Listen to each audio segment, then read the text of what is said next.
Good to go. All right. Good morning, everyone, and welcome to the Tech Collective's virtual session. The Tech Collective, as I'm sure most of you know, is Rhode Island's technology hub and association.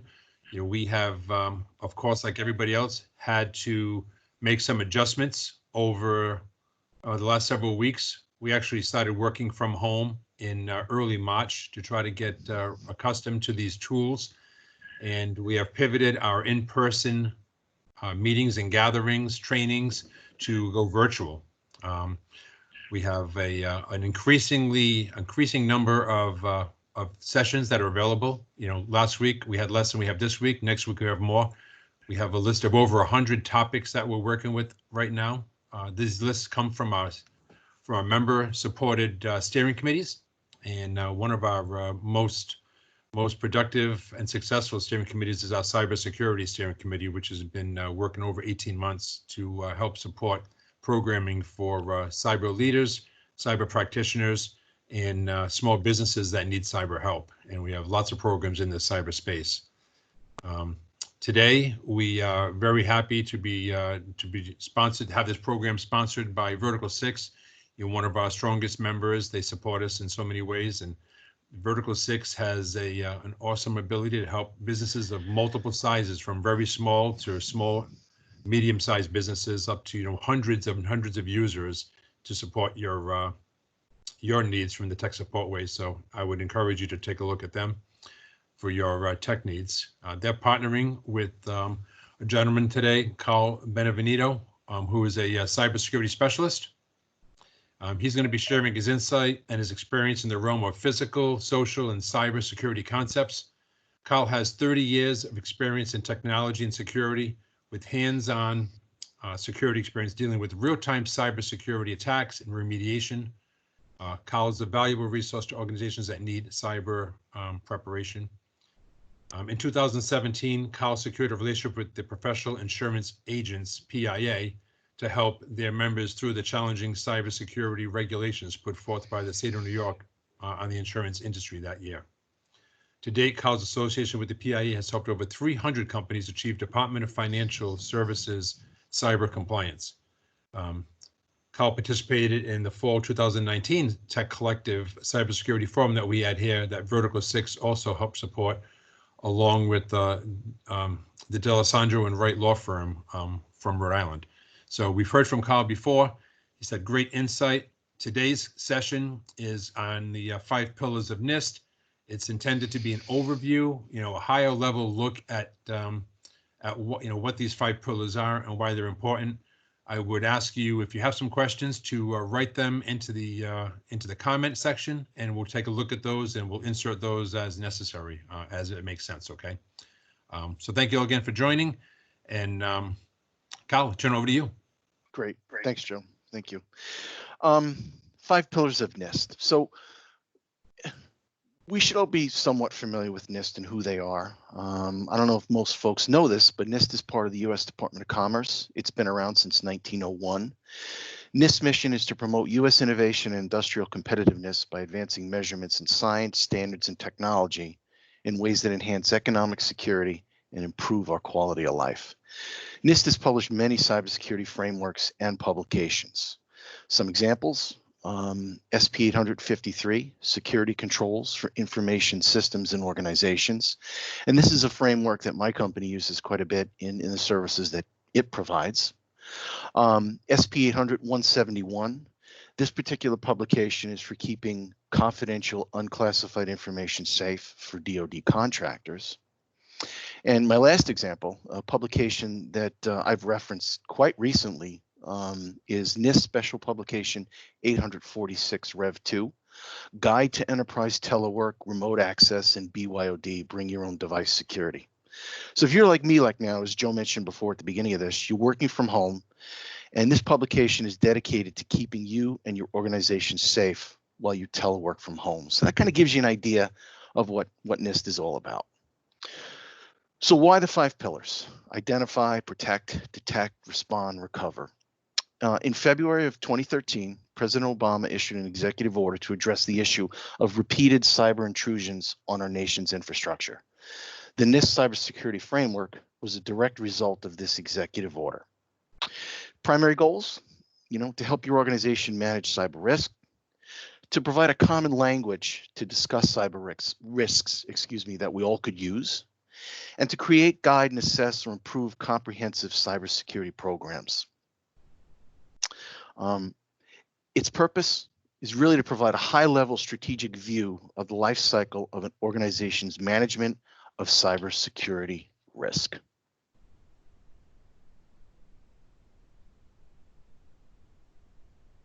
Identify, our first pillar. What do we identify? We identify assets. Identifying physical and software assets within the organization to establish the basis of an asset management program. We identify business context, identifying the business environment the organization supports. We identify roles and responsibilities of personnel and departments. We identify resources supporting critical functions. We document them. And we identify vulnerabilities, threats, and risks through technical scans and risk assessment exercises. By identifying asset vulnerabilities, threats to internal and external organizational resources, and risk response activities as a basis for organization's risk assessment program. And identifying risk management strategy for the organization, including establishing risk tolerances. Typically what we look at in this stage is we're going to identify adversarial risks, accidental risks, infrastructural risks, and environmental risks to the business, its process, and its technologies.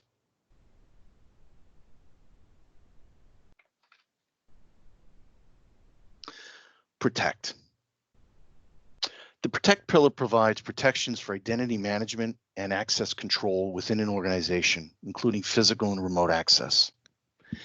By empowering staff within the organization through awareness and training, including role-based and privileged user training. People, process, and technology. You're going to hear that a couple of times during our segment today. By establishing data security protection consistent with the organization's risk strategy to protect the confidentiality, integrity, and availability of information, or what we call the CIA triad. By implementing information protection processes and procedures to maintain and manage the protections of information systems and assets. By protecting organizational resources through maintenance, including remote maintenance and activities, and managing protective technology to ensure the security and resilience of systems and assets are consistent with the organizational policies, procedures, and agreements. Even if you look at something as simple as bullet number 3, access control, the idea of least privilege, right? Just giving privilege to specific data to individuals who need to have access to that information, and not giving that access clearly to everybody within the organization. How about something even just providing simple policy on acceptable use, or third-party service provider management policy, putting guidelines in place for third parties that you work with regularly. And security awareness training, very, very important. It's people, process, and technology. Your first line of defense. 95% of all the ransomware incidents that we deal with started with phishing. And also making sure that the organization has typical IT protections in place and they're up to date from operating specific standards, whether that be antivirus, firewall, and encryption.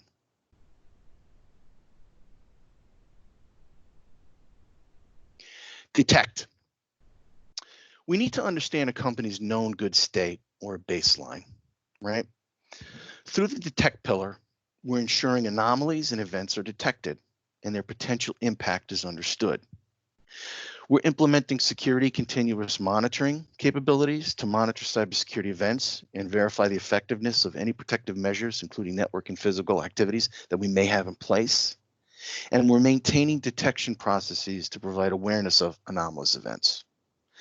So the Detect pillar can be accomplished in many ways, right? One way, 24/7/365 monitoring. Look at internet traffic coming in and out of the business and analyzing it. Maybe quarterly vulnerability scanning of your network and looking for vulnerabilities and reporting on them so they can be fixed, even giving a roadmap or a hierarchy critical, high, medium, and low.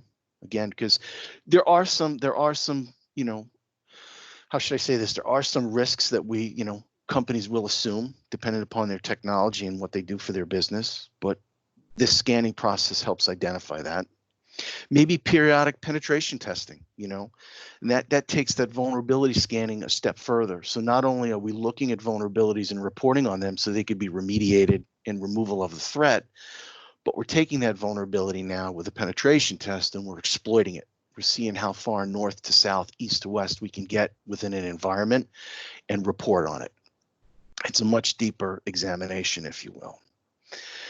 You know, and how about the use of state-of-the-art antivirus, anti-malware, and software packages on servers, desktop devices, laptops, and even your mobile phone?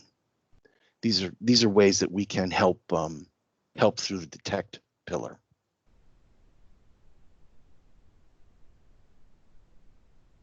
Respond. The respond pillar helps us cope with an event. Really, it's by ensuring response planning processes are executed during and after an incident, by managing communications during and after an event with stakeholders, law enforcement, external stakeholders as appropriate. This is really, really important. How do we contact the media? When do we contact our insurance company? What message you know, do we want our employees to talk about once the event becomes public? Really, really important. What's the company message, right? Making sure our mitigation activities are performed to prevent expansion of event and resolve the incident. And by making sure the organization implements improvements by incorporating lessons learned from current and previous detection response activities. You know, pre-incident response planning via an incident response plan is really, really important. I have a client that we won an RFP for. I'll digress shortly, and I'll just to get my point across on this. We have a client that we won an RFP for risk assessment and penetration testing. So we started off with the risk assessment piece of this, and while we were halfway through the risk assessment, one of their employees was phished. And they got hit pretty hard. They had a really great backup strategy, so the ransomware event was not catastrophic to them. They lost a little data, but they were able to get back up and running somewhat quickly. However, they had no incident response plan in place. And let me tell you, this led to panic. I got a phone call at 8 o'clock at night from some of the stakeholders within the organization, and they just had no idea what to do first, right? I was able to at least help them with some of our senior analysts and put a pretty quick plan in place for them, but at least it gave them a starting point. Okay, this is what I need to do first. So pre-incident response planning is something that I cannot stress enough. And recover. So during the recovery phase, we're going to manage public relations, all right, as I just mentioned before. We're going to communicate recovery efforts to everyone. Fail over and fail back our data sources, make sure that everything's in place and working appropriately.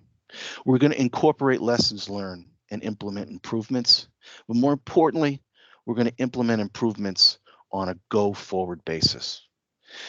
By doing this, we're ensuring the organization implements recovery planning processes and procedures to restore systems and our assets affected by a cybersecurity incident. We're implementing improvements based on lessons learned and reviews of existing strategies. And internal and external communications are coordinated during and following the recovery from a cyber incident. Joe, do we have any questions? Chris, any questions from the audience? I wanted to start even think as you're talking about these 5 pillars, and I know we could probably spend hours on any one of these as we dive into those 5 pillars. But if I go even a level higher up and think about over the last 2 or 3 weeks, I have heard on multiple presentations that the number of attacks post this COVID crisis are up like 500%. It seems like this has really emboldened the bad actors to really step up their game, and I don't know why that is, but have you heard that too?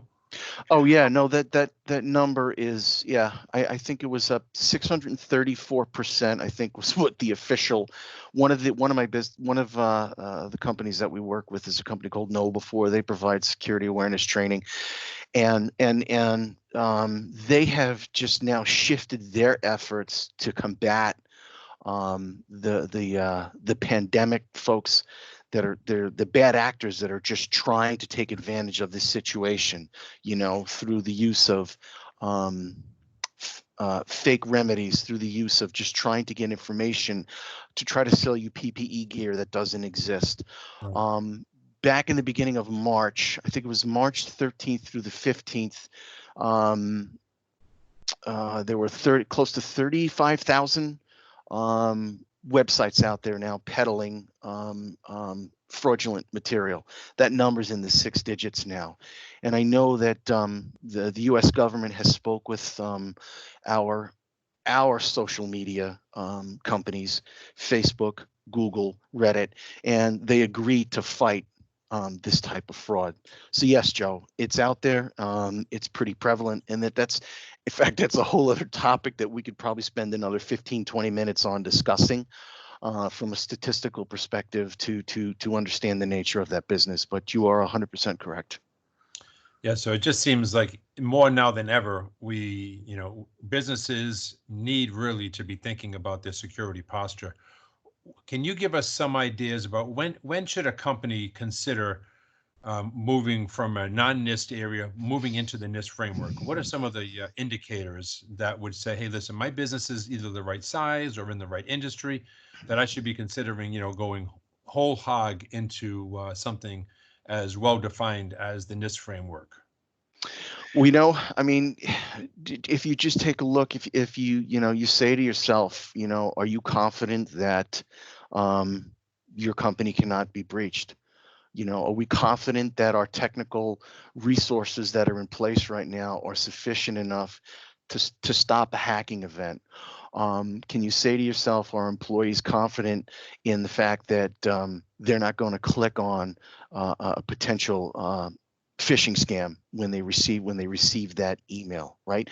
Or has the company experienced a breach within the last 12 to 24 months? Have they received any malware? Have they gone through any type of exercise to prevent that? If you haven't done any of these types of items, then I'd say that you really may want to look at an assessment, a maturity assessment against this to see how you stand up against the NIST framework.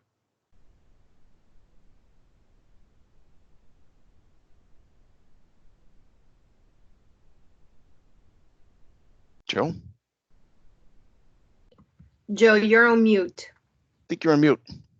Thanks, man. Appreciate that. I was trying not to have my dog bark over you, Kyle. I know that is something we're all dealing with. So just before this exercise, I've got a 10-year-old babe, and I got him out of the room just to make sure he didn't hear anything out on the street. So thanks.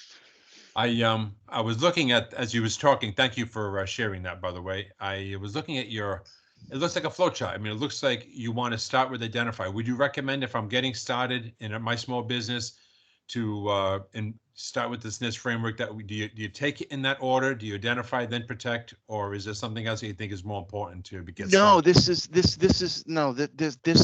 so the pillars and if you look at, if we go back, let me go back if I may to our opening slide here. As my old boss used to say, security's a verb, right? So even though if you, on my other slides, you see the arrow going from identify to recover, but the reality of it is, this is Joe, I consider this a mantra. So yes, you want to start to identify your assets. You want to understand your business context. You want to understand the roles and responsibilities that the individuals within your organization do, what they do and what they have access to, right? You want to understand your resources. You want to understand any vulnerabilities that you may have within your organization. So yes, you start with that, and then you take a look to, okay, so now how do I protect those that we've identified, right? From there, you're going to say, okay, now that I've looked at what maybe my baseline, what I have is known as a good state, then we get into how do we detect any threats that are going to come our way, right? And how do we do this? Do we do it through monitoring? Do we make sure that we have antivirus, anti-malware software in place? And then unfortunately, another saying in my business, it's not a matter of if, but when. How do we respond to an event? You know, as I mentioned before, with the organization that I worked with that we won the RFP for, and they've actually really become a great client of ours. You know, do we know how to respond? You know, what plans do I have in place that if, let's say, I'm on vacation or I can't be accessed, that someone else within my organization can follow to respond appropriately? And then the recover phase, as I mentioned before, lessons learned. What did we get from this, and how do we recover and go forward? And it's just a continual thing, you know. And as business changes, let's say your business merges, you acquire a new business entity, you know, the identify, the protect, the detect, respond, recover. These are things that need to be just ongoing as part of your your cybersecurity bolstering just on a daily basis.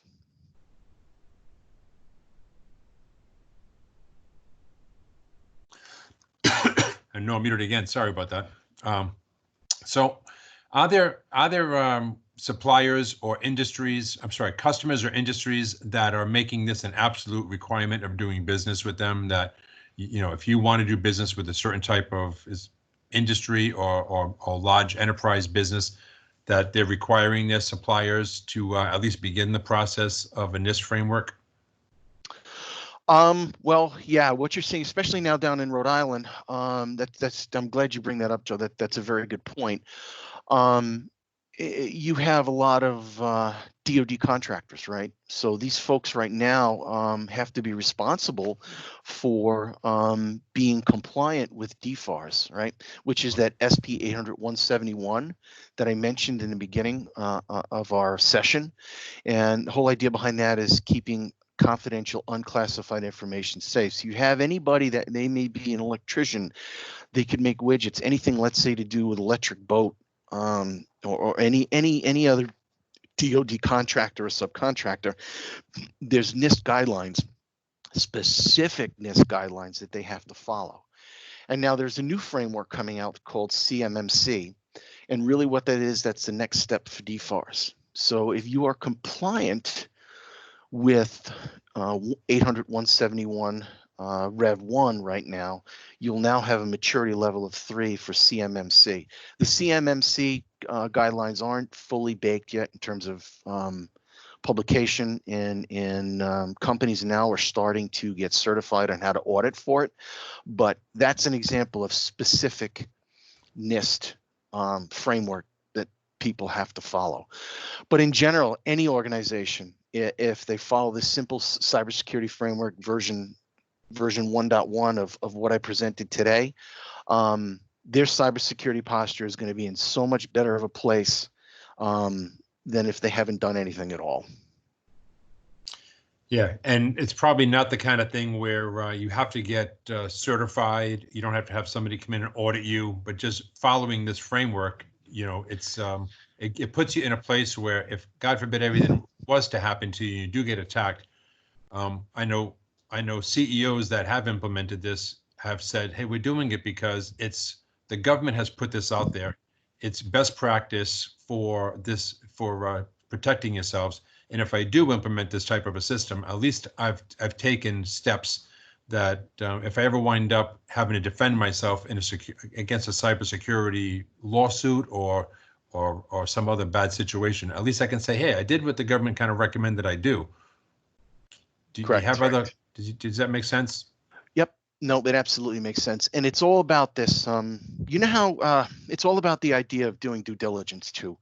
So a lot of organizations now, in fact, pretty much everyone that I've spoken to recently, they've all started to buy cybersecurity liability insurance. And one of the big things, and I actually learned a few things on our last tech collective that we did back in October with D'Alessandro and Wright at the Tech Collective, the idea of due diligence. So even though you have cyber liability insurance, and God forbid that there's an event, there's a breach, there's ransomware, that insurance helps pay for notification. It helps pay for some legal costs, right? It doesn't cover everything, but the carriers who now are asking you to buy this liability insurance, they're starting to now ask, what due diligence are you doing to keep cybersecurity safe? And with that said, even if you start to look and follow these 5 pillars, that is going to show that you're doing your due diligence, right? You're providing the security awareness training. You have a incident response plan in place, right? You have measures in place to help detect, right? You know what to do if you have to respond, right? You have measures in place to protect and identify within the organization. Right. Anybody listening in, watching the presentation, already started down the road of building a NIST framework system?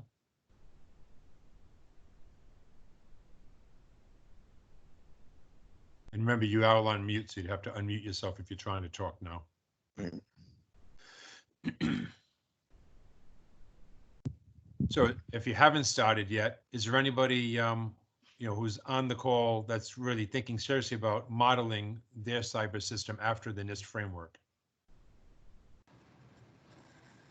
Hi, Joe. It's Kim Canoyer from Ocean. Morning, Kim. And hi. Yeah, we have already run through the NIST framework. We've done an initial, I hesitate to use the word audit, but we've gone through all of the different parts of it and created a scorecard.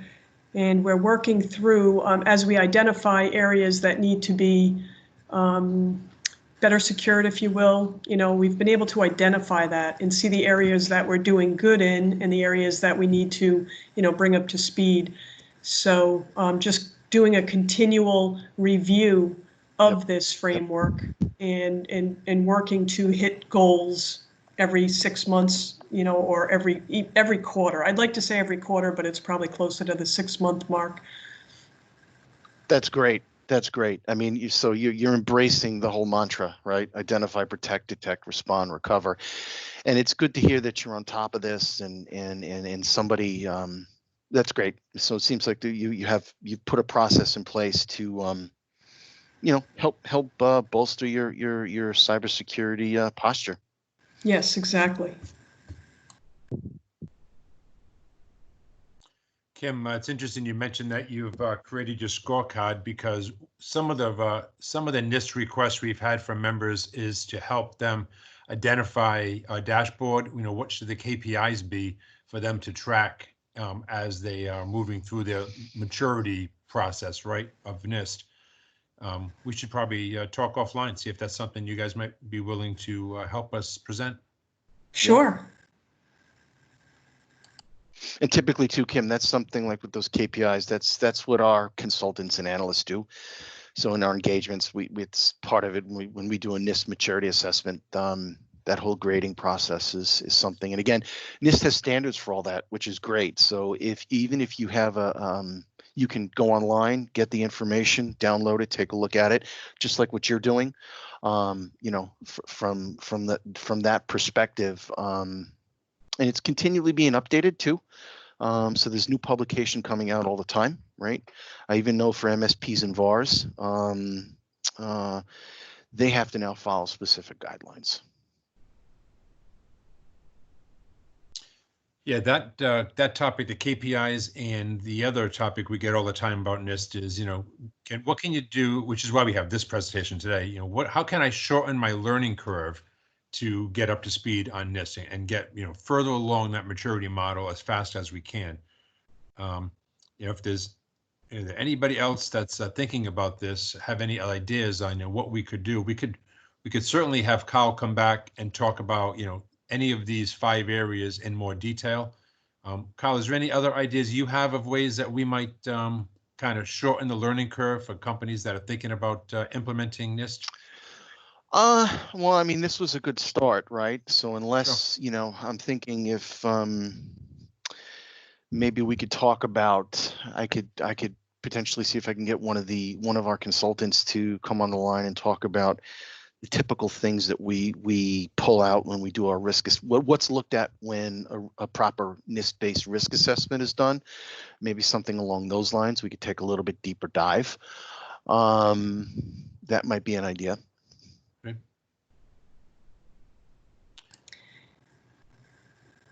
Let me just ask one more time. Anybody else have another question? So I think, this is Kim again. One thing that I think when you look at this as a whole, it can be kind of daunting.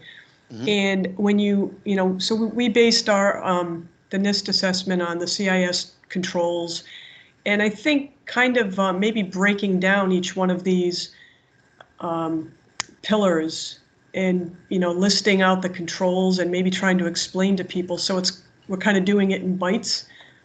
And because there's no, excuse me, I found that from my own experience, you really need to devote time. If this is something you're going to take on your own, devoting the time that you need to really go through this and identify the, you know, the stakeholders in the organization and, you know, get the input that you need to make this successful. And it's a lot of work. The first time through, it's especially a lot of work. But once you begin to identify, you know, where you're doing well and where you need to, you know, bring it up a notch or two, it does begin to get easier. The workload gets to be a little easier, but it's dynamic. It's always changing, you know, so, but I think just that first run through, if it could be broken down so that it's a little bit easier for people to, it seems more manageable, if you will.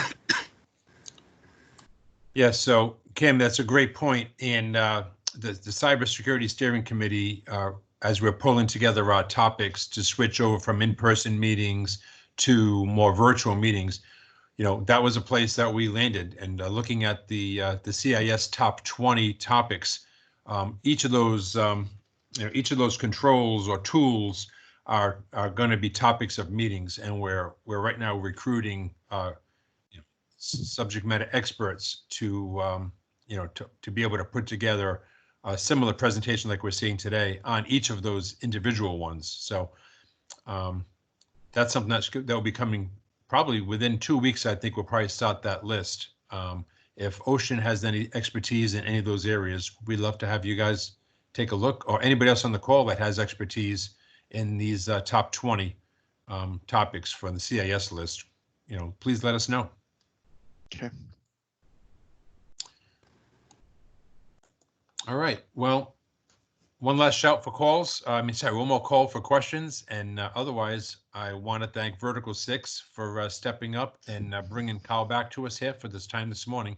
Really appreciate your efforts. Thank you so much.